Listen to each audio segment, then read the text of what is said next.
Welcome back, everyone. Today, we're diving into a full-on masterclass, tackling one of the most absolutely critical questions of our time. Can humanity actually run on a 100% renewable energy grid? We hear a lot of grand promises out there, but today's explainer is all about the cold, hard, scientific reality. We're going to strip away the politics and look purely at the engineering feasibility, the technical roadblocks, and the actual economic hurdles of completely ditching fossil fuels. Here's our roadmap for this explainer. We'll start with the renewable boom, then look at the intermittency challenge, fixing the grid, the economic realities, supply chain vulnerabilities, and finally, the path to 100%. All right, part one, the renewable boom. Check out this number, 510 gigawatts.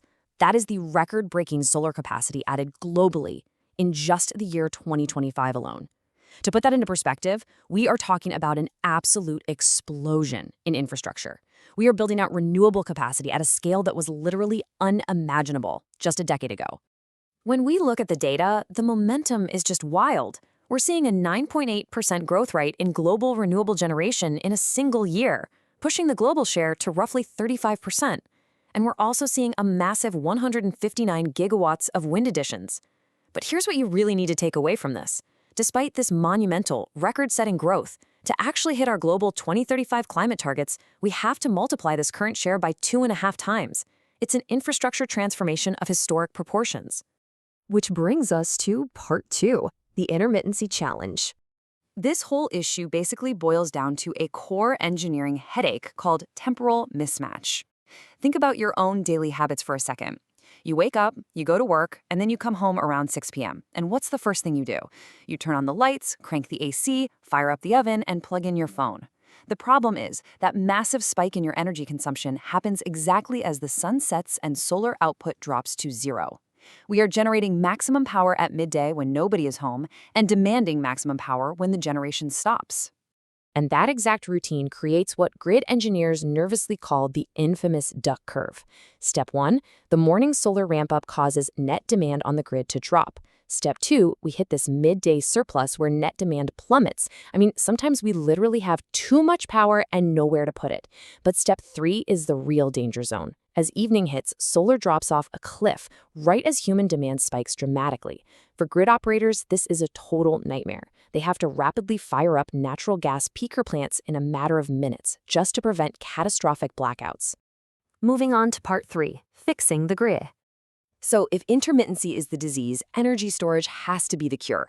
Right now, we've basically got two main contenders. On one hand, you have lithium-ion batteries. They're fantastic for daily use, about 85 to 95% efficient, giving us 2 to 8 hours of power.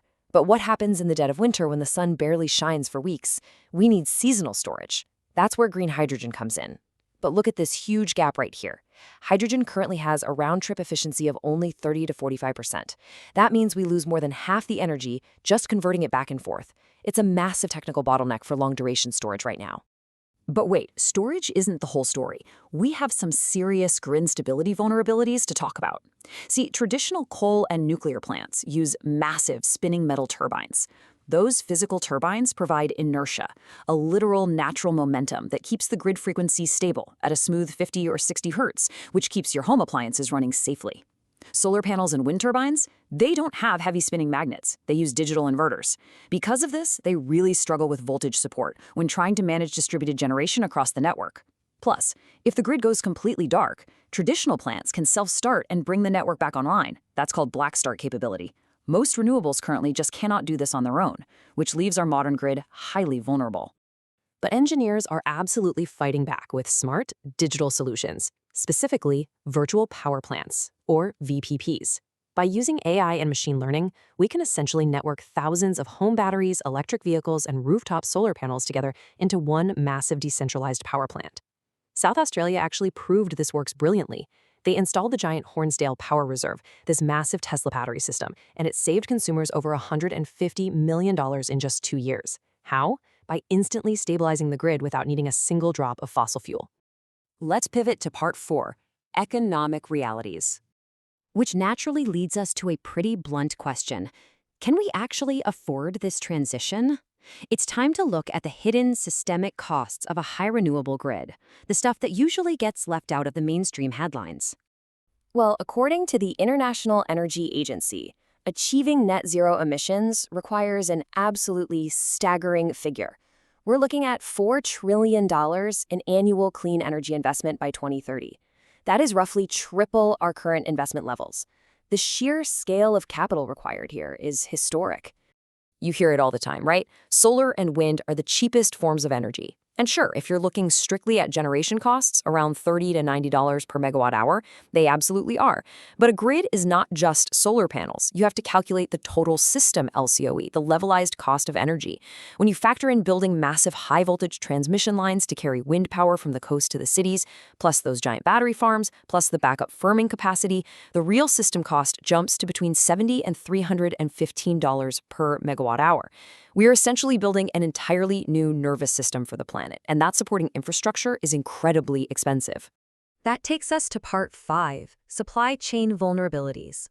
Because green tech is insanely materials intensive. Take a look at the heavy metals packed inside just one single EV battery. You've got 35 kilograms of nickel, 14 kilograms of cobalt, and 8 kilograms of lithium.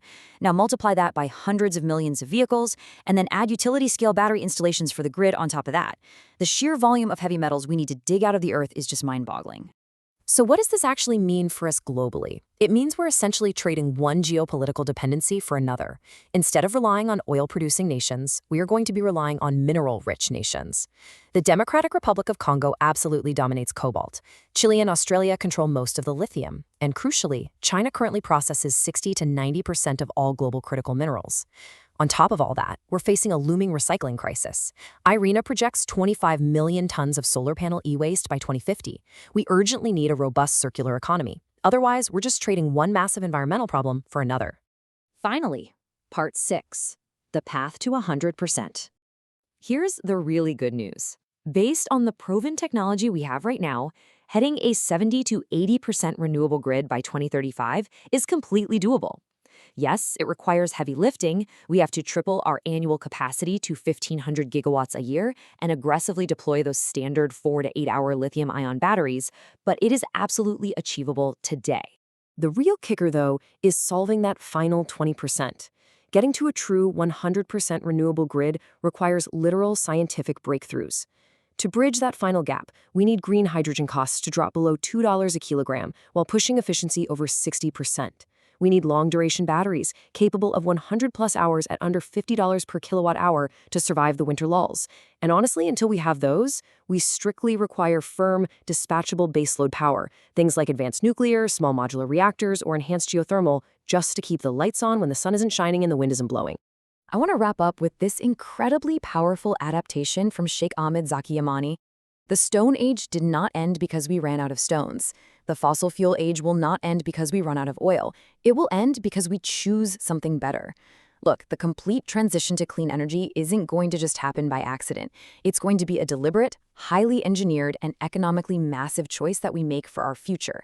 We literally have the engineering blueprint right in front of us. But the ultimate question is this: do we have the political and economic willpower to actually build it? And what on earth will it cost us if we don't? Thanks for joining me for this explainer. I'll see you in the next one.